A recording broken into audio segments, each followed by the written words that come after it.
La razón principal por la que le hemos contactado esta tarde es para conocer sus impresiones acerca del anuncio de las 6 designaciones de quienes integrarán el próximo gabinete de la doctora Sheinbaum como presidenta de México. Pues bueno, lo que yo veo es que son nombramientos, a mi manera de ver, para quedar bien con el club de fans de la 4T. No me parece que sean nombramientos que puedan contribuir como mucho a tranquilizar a los mercados, que yo entendería que ahorita tendría que haber sido la prioridad, es decir, más que reforzarse, digamos, con su público, con sus votantes, siendo la primera tanda, porque parece que va a haber varias, del gabinete que está presentando la doctora Sheinbaum, pues me parece que lo importante hubiera sido mandar un mensaje de tranquilidad a los mercados y a los países con los cuales México tiene relaciones comerciales y diplomáticas importantes. Me parece que estos nombramientos no contribuyen a eso. El tema de Marcelo Ebrard como secretario de Economía a mí me parece terrible porque Marcelo no tiene ningún antecedente como empresario de tener una relación, digamos, cercana con los empresarios. No estamos, digamos, ante el supuesto de Tatiana Cloutier, que era parte, digamos, de este círculo cercano de la 4T, pero tenía un antecedente desde su papá de estar en vínculo con el mundo empresarial y la relación con Poncho Romero y demás. Marcelo Ebrard no tiene ningún antecedente en este sentido, se ha dedicado toda la vida a la política y me parece que si el punto era mandar un mensaje de tranquilidad en el tema de inversiones al exterior, me parece que queda por los suelos este tema porque Marcelo pues no es una carta, digamos, con la cual los empresarios se puedan sentir tranquilos, sino al contrario, parecería que la política de desarrollo económico de la 4T se va a politizar, mandan a un político de carrera. Lo mismo para el caso de Juan Ramón de la Fuente. Juan Ramón de la Fuente, pues creó fama en la época de rector de la UNAM y se echó a dormir y sigue viviendo de esa fama, pero como secretario de Relaciones Exteriores, ¿qué nos anticipa? Pues hay que ver todo su performance en la ONU. Anticipa una mayor radicalización, es decir, se va a pegar más a Rusia, a Venezuela, a Cuba, a Palestina, es decir, a un voto lejano, digamos, a este multilateralismo. No es una apuesta por alguien que, digamos, va a venir a calmar las aguas o a tener una buena relación, digamos, con la Unión Europea o a reconstruir la relación con España o a tratar de fortalecer, digamos, el vínculo con el gobierno de Joe Biden. Yo lo veo como todo lo contrario. Viene a acercarse mucho más a esta postura que ha sido cuestionada de, pues no vamos a molestar a Rusia con el tema de la guerra, no vamos a molestar a Cuba, a Venezuela y a Nicaragua con el tema de derechos humanos y de elecciones limpias. Es aferrarse más a esa postura de la 4T y le dan como premio de consolación en una cosa extrañísima que tampoco creo yo que contribuya mucho a la imagen exterior de México. Le dicen al actual titular de Relaciones Exteriores, Alicia Bárcena, bueno, ¿sabes qué? Quédate hasta el final de este sexenio y luego como premio de consolación el 1 de octubre te cambias de oficina a medio ambiente. Me parece que tampoco contribuye máxime en un momento donde, bueno, estamos viendo en este año con los temas que hemos tenido de las altas temperaturas, que el tema del cambio climático empieza ya a convertirse en un tema menos científico, menos del círculo rojo y más de la gente que ya está resintiendo, digamos, estas consecuencias con el tema de las temperaturas, el tema de lo que estamos viendo ahorita con la tormenta en Monterrey y en la parte de la costa del Golfo de México, donde la gente dice, bueno, esto ya está como no muy común, no es lo usual, sí está habiendo consecuencias. Me parece un mal mensaje porque hubiera sido mucho mejor pues alguien que tuviera trayectoria en el tema del cambio climático. ¿Nos anticipa algo, alguno de estas designaciones? ¿Cómo sería la relación con Washington? Mala, porque se está reforzando precisamente esta postura. A mí me preocupa mucho lo de Juan Ramón de la Fuente, porque una cosa es que fuera, digamos, de secretario de Gobernación y que, bueno, usando esta fama a la que me refería yo hace un rato que tuvo como rector de la UNAM, viniera, digamos, un poco a calmar las aguas internas, a decir, bueno, ok, no le vamos a hacer mucho caso a la oposición y a la sociedad civil, pero bueno, al menos las vamos a escuchar, vamos a platicar, pero mandarlo al contexto internacional a mí me parece inquietante, porque lo que me dice es, bueno, pues no hay problema con Rusia, que Rusia siga haciendo lo que quiera, no hay ningún problema en que la relación con España esté mal, no hay ningún problema con Cuba y Venezuela, ahí vienen unas elecciones en Venezuela, pues si Maduro se las quiere robar, no hay ningún problema, le vamos a aplaudir su reelección, y me parece que todo esto viene todavía a acentuar más el temor de los mercados y del mundo de que México se va a radicalizar en el siguiente gobierno, es decir, no va a ocurrir lo que todavía algunos, yo creo que con cierto atisbo de ingenuidad, consideraban que era una moderación de la 4T con Claudia Sheinbaum, o sea, al contrario, vamos a asumir lo que ocurrió, no lo quiero hacer una mala comparación, pero lo que ocurrió con Nicolás Maduro o lo que ocurrió en su momento cuando Cristina Fernández asume el poder después de su esposo, que lejos de haber una moderación hay una radicalización, es decir, no ocurrió lo que yo supongo esperaban algunos pasara con Lenín Moreno en el caso de Rafael Correa, que hizo un gobierno muchísimo más moderado, o incluso lo que pasó con Dilma Rousseff, ¿no? Que hizo un gobierno más moderado que el de Lula, más tendiente a acercarse, digamos, a quienes se habían alejado o que eran críticos del gobierno. A mí me parece que esto es más, como insisto, lo de Maduro, lo de Cristina Fernández o lo de Pepe Mujica, que digamos vino una radicalización, es decir, no solo no vamos a ceder, igual a lo mejor ese es el mensaje que les dejaron las elecciones, no tenemos por qué ceder, al contrario, hay que ahondar, hay que profundizar lo que estábamos haciendo. En el caso de La Fuente, parecía que la oposición lo veía como alguien que podría traer algo de razón, por así decirlo, alguien que parecía traer mayor ecuanimidad, porque se sabía que como encargado de la transición, en cierto sentido, de la campaña de Sheinbaum, pues les daba cierta confianza a la oposición. Pero me dices que anticipa lo contrario.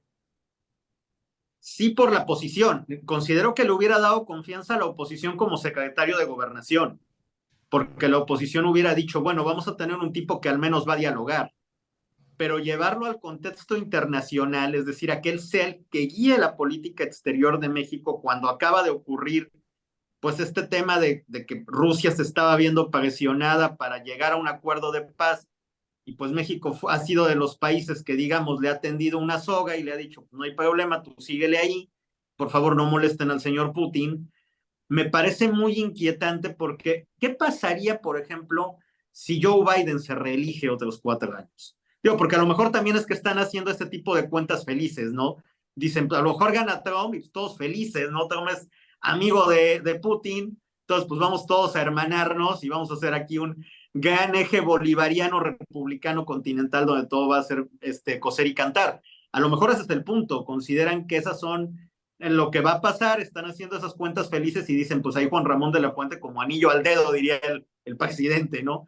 Pero, ¿qué pasa, por ejemplo, si se reelige Joe Biden? Porque faltan muchos meses para la elección. O sea, yo entiendo que el mercado de apuestas ahorita está adverso y demás, pero faltan muchos meses para la elección. Entonces, sí puede ocurrir que se reelija. Y si se reelige, ¿cuál va a ser la postura de México, por ejemplo, si Biden va en enero, ya en un nuevo gobierno, a decir a la ONU, hay que parar a Putin? Pues México va a decir, no, no lo paremos, vamos a dejarlo ahí. Entonces, a mí me parece que la oportunidad que había de enviar un mensaje de mano tendida internamente con Juan Ramón de la Fuente se desperdicia y termina convertido al revés, en un mensaje de discordia hacia el exterior, particularmente hacia el gobierno de Estados Unidos y hacia la Unión Europea de, pues nos vale, o sea, nosotros vamos a seguir con Cuba, Venezuela, Nicaragua, China y Rusia y háganle como quieran, o sea, esa va a ser nuestra política exterior, si les gusta bien y si no, pues con permiso. Hemos hablado ya de los más conocidos dentro del gabinete, pero están también los casos de Verdegué, Antonio Verdegué, que va a Agricultura, y de la encargada de Ciencia, que ha sido otro tema, pues digamos, por decirlo menos espinoso, con la comunidad científica, el caso de Rosaura Ruiz Gutiérrez. ¿Qué nos puedes decir de ellos? ¿Te dicen algo a ti? Bueno, pues que vamos a seguir con el tema de 90% lealtad y 10% capacidad. Digo, el tema de Julio Verdegué y de Rosaura Ruiz son personas que habían estado ya con Claudia Sheinbaum, de manera particular Rosaura siendo su secretaria de Educación cuando fue jefa de gobierno. Entonces, lo que yo veo es que los lleva al gabinete porque pues básicamente los conoce, son sus cuates. Entonces dice, vamos a seguir haciendo un gabinete de cuates. donde, bueno, pues no me generen, digamos, algún ruido. Me parece que es un mensaje un tanto cuanto desalentador para los agricultores con el tema que están viendo de los precios internacionales, particularmente aquí en el norte con el tema del trigo. Me parece que, bueno, vamos a seguir teniendo esas dificultades donde el gobierno va por un lado y la agricultura y los mercados agrícolas, porque finalmente aquí el tema que hay que entender es, o sea, ya no estamos en el mercado agrícola de México de los 50 donde se vivía para el autoconsumo, para pues vender jitomates en los tianguis. Acabamos de ver el tema del aguacate mexicano en Estados Unidos. Eso es un desastre. O sea, el aguacate, el tomate, México vive de exportar y está quedándose atrás en esos mercados o con problemas de seguridad. Y pues lo que ponemos es a uno de mis compadres. Pues la verdad es que ahí sí el mensaje que envía Claudia es muy desalentador para los agricultores. O sea, pues vamos a seguirle donde mismo. En el tema de Rosaura Ruiz, me parece lamentable cuando tenemos una astronauta como Katia Chazarreta que representa la juventud, que representa las nuevas generaciones, que representa un nuevo entendimiento de la ciencia, más allá de ideología. Lo que hace Claudia es que dice, bueno, voy a llevar a mi comadre que fue secretaria de Educación a encabezar una, o sea, se oye muy bonito el tema de vamos a transformar al CONACYT en una secretaría, pero el tema es, ¿a quién pones? A una científica para continuar con este mensaje de López Obrador, de gerontocracia, de vamos a seguir viendo el mundo como se veía hace 40 o 50 años, y esto se junta con el nombramiento de Alicia Bárcena en Medio Ambiente, y pues es terrible, porque es, no nos interesa para dónde vaya el mundo, no nos interesa modernizar nuestra visión. Insisto, son estos nombramientos un mensaje de estamos perfectamente bien, los votantes dijeron que vamos a todo dar, vamos a ahondar el tema. No tenemos por qué cambiar, no tenemos por qué moderarnos, no tenemos por qué hacer caso a las voces divergentes. Así como vamos, diría el presidente, requete bien, y vamos a seguirle por ese camino. Muy triste lo de la Secretaría de Ciencia, porque, insisto, después de lo de Katia Chazarreta hubiera sido de verdad muy bueno, y creo que además hubiera podido tender un puente con los jóvenes que Morena no tiene, el nombrar a una secretaria de Ciencia joven que hubiera venido a aportar otra visión y también hubiera balanceado el tema del premio de consolación de Alicia Bárcena en Medio Ambiente y que hubiera dicho a la comunidad internacional, bueno, ok, pues a lo mejor tenemos que darle el premio de consolación al ex canciller, pero miren, aquí está también lo que pretendemos hacer. Insisto, estamos bien, no vamos a cambiar, no nos interesa a los que dicen que tenemos que moderarnos, vamos requete bien y vamos a ahondar lo que estamos haciendo. En el tema de Marcelo Ebrard, en la política mexicana habitualmente el alumno tiene en gran parte el camino, el derrotero de sus maestros. Marcelo Ebrard ha seguido exactamente el mismo camino de Manuel Camacho Solís. Es alguien que tenía todo para llegar, todo para ser presidente. En algún momento desperdició su oportunidad. Se hizo a un lado en el 2012 cuando yo considero que pudo haber tomado una fuerza enorme porque probablemente no le hubiera ganado a Peña y todo el aparato que tenía atrás, pero seguramente hubiera sido una elección muy competida y le hubiera dado a la izquierda una opción de competencia muy importante para los años siguientes. Se hizo a un lado y a mí me parece que ahí dejó su oportunidad. Y ya en este sexenio le dieron a tole con el dedo y continúa el atole con el dedo. O sea, yo lo que veo es, por alguna extraña razón, no sé si tenga algún pendiente, tenga alguna situación comprometedora en su ejercicio público político, pero parece que Marcelo Ebrard está de acuerdo con que le den a tole con el dedo y le digan, pues no hay problema, mira, síguete otros 6 años igual y la tuya es en el 2030. Es como, puedo seguir en la primera línea de la política. Hace 6 años sabíamos que Claudia Sheinbaum era la delfín de López Obrador desde el día que ganó las elecciones. Marcelo Ebrard aún así aceptó ser secretario de Relaciones Exteriores, aún así intentó contener en una disputa interna por la candidatura de Morena que todos sabíamos que no le iba a favorecer. Y yo lo que veo aquí es lo mismo. Todos sabemos desde el día de hoy, el día 1, que el delfín de Claudia Sheinbaum es Omar García Harfuch. Y aún así Marcelo Ebrard está dispuesto a ser secretario de Economía, que no sabe de la materia, con tal de seguir en esa línea política esperando que ahora sí le haga justicia el López Obradorismo y en el 2030 le diga, ahí está la candidatura, porque ahora sí ya te toca. No le va a tocar, no lo veo de esa manera. Yo considero que Marcelo debió de haber roto con la 4T en esta oportunidad y haber constituido una nueva opción que para quienes no estaban muy de acuerdo con la oposición, digamos, del PRI, el PAN y el PRD, y quienes están de acuerdo con algunos aspectos, no todos de Morena, hubiera sido una mejor opción que la que presentó, bueno, primero lamentable Samuel García y luego Jorge Álvarez Maínez con un poquito más de dignidad, pero con muchas carencias.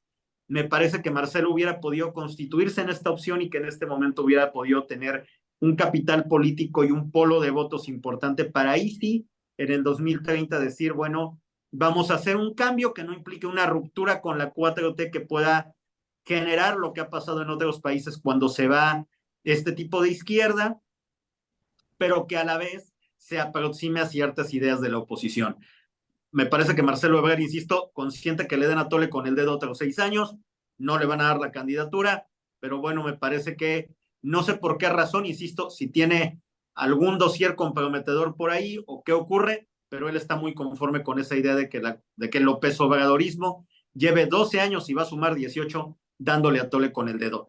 Lo de Ernestina Godoy es lamentable. Ernestina Godoy en general es pues, básicamente el dedo chiquito o fue el dedo chiquito de Claudia Sheinbaum como fiscal, tuvo cero autonomía, hacía lo que ella quería, la mandaba a llamar a sus conferencias de prensa y iba gustosa.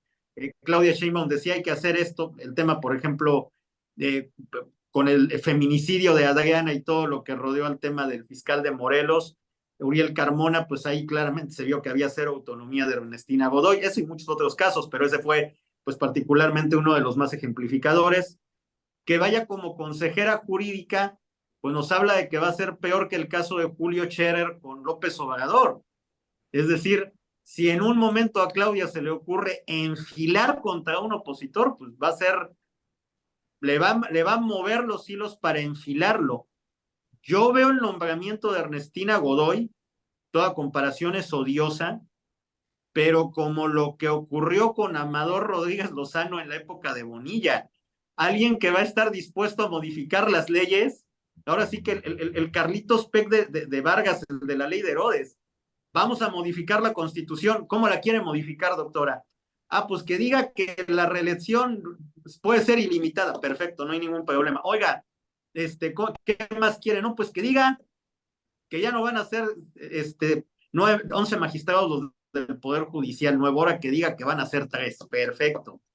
Yo lo veo como esa manera, está llevando a Ernestina Godoy al gabinete a hacer una fábrica de reformas legislativas a modo y al gusto de Claudia Sheinbaum o de quien esté detrás de Claudia Sheinbaum o de la 4T o de Morena o de quien sea, pero yo veo eso, lleva a Ernestina Godoy a que sea su fábrica de iniciativas y eso nuevamente es un mensaje desalentador al exterior y al mercado, porque en vez de tranquilizarlos, lo que les está diciendo, bueno, aguas que en septiembre no va a acabar la cosa, ¿eh?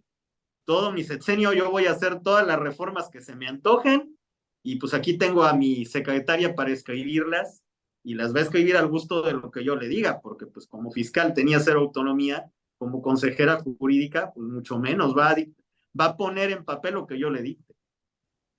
Gerardo Fragoso, pues muchas gracias por estos conceptos, por esta ilustración de lo que significan estos primeros nombramientos. Seguramente estaremos pendientes, por un lado, de tu columna en El Sol de Tijuana, de tus columnas en El Sol de Tijuana y de los próximos nombramientos para poder conversar nuevamente.